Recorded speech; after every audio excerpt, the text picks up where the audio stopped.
Practical राही ने अपने ससुर पराग कोठारी के अहंकार के लिए अनुपमा से की ये डील, इसलिए हारी अनुपमा। नमस्कार दोस्तों, स्वागत है आप सबका आपके अपने चैनल हंग्री स्पिरिट्स में। हंग्री स्पिरिट्स देख रहे सारे दर्शकों का मैं अंजू शर्मा दिल से स्वागत करती हूं।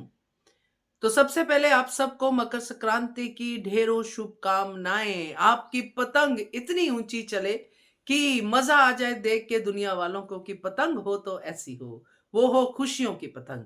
तो सबको बहुत बहुत मुबारकबाद। तो शुरू करते हैं आज की वीडियो राही के इस प्रैक्टिकल डिसीजन से। राही आज प्रैक्टिकलिटी की बात कर रही थी प्रेम के साथ, तो राही की प्रैक्टिकलिटी की बात करते हैं, राही की उस डील की बात करते हैं जो उसने अनुपमा से की और अपनी मां को हरा दिया। चलिए चर्चा करते हैं। पहले वही निवेदन, जिन्होंने अभी तक चैनल को सब्सक्राइब नहीं किया है कर लीजिए, साथ में दोस्तों बेल आइकन दबाइएगा ताकि आपको हमारे वीडियोस के नोटिफिकेशन मिलते रहे। पहले बात करते हैं उस प्रैक्टिकल राही की, जो राही ने अनुपमा के बारे में बोला कि मम्मी को प्रैक्टिकली सोचना चाहिए था, यानी कि जो प्रार्थना है उसको यहां पे डिलीवरी के लिए रखना चाहिए था और मम्मी को इस बात पे अड़ना नहीं चाहिए था कि प्रार्थना हमारे साथ ही जाएगी। मम्मी को प्रैक्टिकली सोचना चाहिए था। मैं ये जब डायलॉग सुनती हूं राही के मुंह से तो मैं हैरान होती हूं। प्रैक्टिकल होना बहुत अच्छी बात है, इसमें कोई बुराई नहीं है। प्रैक्टिकली सोचना, किसी सही डिसीजन पे पहुंचना बहुत अच्छी बात है, मगर ये तब क्या हो जाता है जब अपने पे आती है। यहां पे मैं बात करूंगी राही के उस प्रैक्टिकल डिसीजन की जो राही ने नहीं लिया, जहां पे इमोशंस भी नहीं थे, जहां पे जरूरी भी था वो डिसीजन लेना। वो था दिवाकर को पुलिस के हवाले करना, जो प्रेम कह रहा था। अब दिवाकर से राही की क्या अटैचमेंट हो सकती है?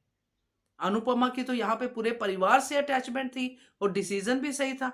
अनुपमा यहां पे प्रैक्टिकल हो ये राही कह रही है, मगर खुद प्रैक्टिकल नहीं हुई जब प्रेम ने कहा कि इसे पुलिस में देना चाहिए।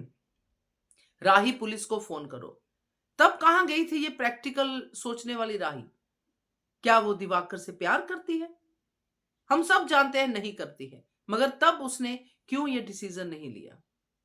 अनुपमा को यह कहना कि मम्मी ने प्रैक्टिकली नहीं सोचा,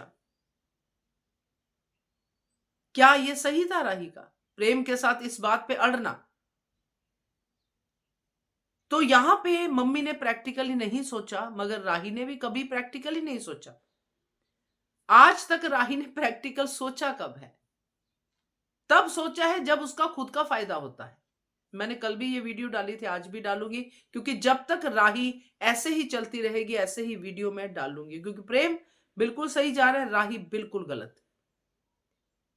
तो खैर ये है उसकी प्रैक्टिकलिटी की उदाहरण जो राही आज कह रही थी प्रेम को। अब आते हैं उस डील पे। राही को लगा कि उस दिन तो मम्मी ने बात मानी नहीं, गोद भराई वाले दिन मम्मी लेके चलेगी प्रार्थना को, तो आज तो मैं अपने ससुराल वालों को हारने नहीं दूंगी। सोचिए आप कि किस तरह की ये बेटी है। मतलब अपनी बल्ले बल्ले करवाने के लिए, पंजाबी में बल्ले बल्ले बोलते हैं, सब समझते ही हैं अभी ये वर्ड, तो करवाने के लिए ससुराल में आप ये कनेक्शन जोड़िए। जैसे उसने सुबह पूजा में कहा, वसुंधरा कोठारी का भरोसा जीतने की कोशिश में है। सुबह पूजा में ये बात कही कि मैं तब तक कोशिश करती रहूंगी जब तक मैं अच्छी बहू होने का ये टाइटल नहीं जीत लेती। इन अ वे यही कहना था। तो अच्छी बहू होने का टाइटल जीतने के लिए राही हर कोशिश कर रही है। घर का एक एक मेंबर खुश है। माही से राही को कुछ लेना देना नहीं है, गौतम से कुछ लेना देना नहीं है, तो उनसे उसको कुछ कॉम्प्लीमेंट या कुछ भी नहीं चाहिए, मगर वसुंधरा कोठारी से चाहिए। और वसुंधरा कोठारी किस तरह की औरत है ये राही जानती है। तो क्यों चाहिए ऐसे लोगों से आपको एप्रिसिएशन, जो लोग है ही धोखेबाज, जो लोग आपको एप्रिशिएट भी करेंगे तो अपने स्वार्थ के लिए, मगर राही को चाहिए। अब ये एप्रिसिएशन का रास्ता किधर से जाता है? कि उसकी मां हारे तो, अनुपमा हारे तो ये एप्रिसिएशन मिल सकती है, क्योंकि ये लोग तो अनुपमा के बारे में सोचते हैं कोठारीज। कि कैसे अनुपमा को हराना है, कैसे करना है। राही के बारे में तो सोचते ही नहीं। राही कितने एफर्ट कर ले, उनको नहीं समझ में आता। वो थोड़ी देर के लिए तारीफ करते, फिर से अनुपमा को हराना, फिर से अनुपमा को हराना। तो ये जो राही ये मकर संक्रांति के त्योहार मनाने वाले दिन जो अनुपमा को खींच के कोने में लेके जाती है, आपको क्या लगा? क्या कर रही थी राही? और क्या कहा अनुपमा ने? अनुपमा ने कहा, कुछ चीजें बिना बोले भी समझ में आती हैं राही। और राही को गले लगाया, तू चिंता मत कर। यही था वो डील का पार्ट दोस्तों, कि बिना कहे अनुपमा समझ गई कि राही चाहती है कि आज मम्मी पतंगबाजी अगर हो तो हार जाए, ताकि मेरे ससुराल वाले खुश हो जाए, ताकि मेरा ससुर पराग कोठारी जो अहंकार से भरा हुआ है कि मुझे अनुपमा को हराना है, मुझे जीतना है, वो खुश हो जाए। तो अनुपमा को लगा कि ये होगा तो मैं ऐसा ही करूंगी। मगर वो चाहती थी अनुपमा, क्योंकि यही उसने समझा, यही राही ने कहा कि पराग कोठारी जीते तो उसको ये भी नहीं लगना चाहिए कि अनुपमा जानबूझ के हारी। नॉर्मली विलन लोग करते हैं ना, जब जानबूझ के अपनी पतंग काट देते हैं तो एक कनिंग स्माइल गौतम के जैसे देते हैं दूसरे को कि देखा मेरी वजह से जीता है तू। मगर अनुपमा ये फीलिंग भी नहीं देना चाहती।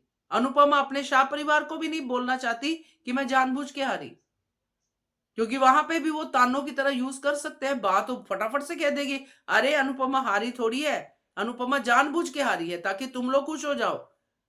सिर्फ अगर नहीं बोलेंगे या समझेगी वो है बापूजी, वो समझ गए कि तू जानबूझ के हारी है। तो यहां पे ये राही की प्रैक्टिकल डील जो उसने अपनी मां से की, उसकी वजह से हारी है अनुपमा। नहीं तो अनुपमा को पतंगबाजी में, जैसे कि हम सुनते आए हैं, कोई टक्कर नहीं दे सकता।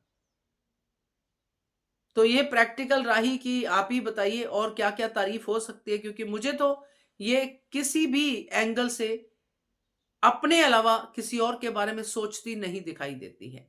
यहां पे भी वो अपने लिए ही सोच रही है कि मेरे ससुराल में मेरी एक पहचान बने, मेरी तारीफ हो, और मेरी मम्मी रास्ते में आ रही है। मम्मी को कहूंगी हार हो तो मम्मी की हार से जीत की खुशी में मेरा परिवार खुश होगा, मेरी एप्रिसिएशन होगी। ये सब राही चाहती है। तो देखते हैं आगे और क्या क्या होता है, क्योंकि आगे बहुत कुछ होना अभी बाकी है। कमेंट कीजिएगा अगर आपको ये वीडियो पसंद आए।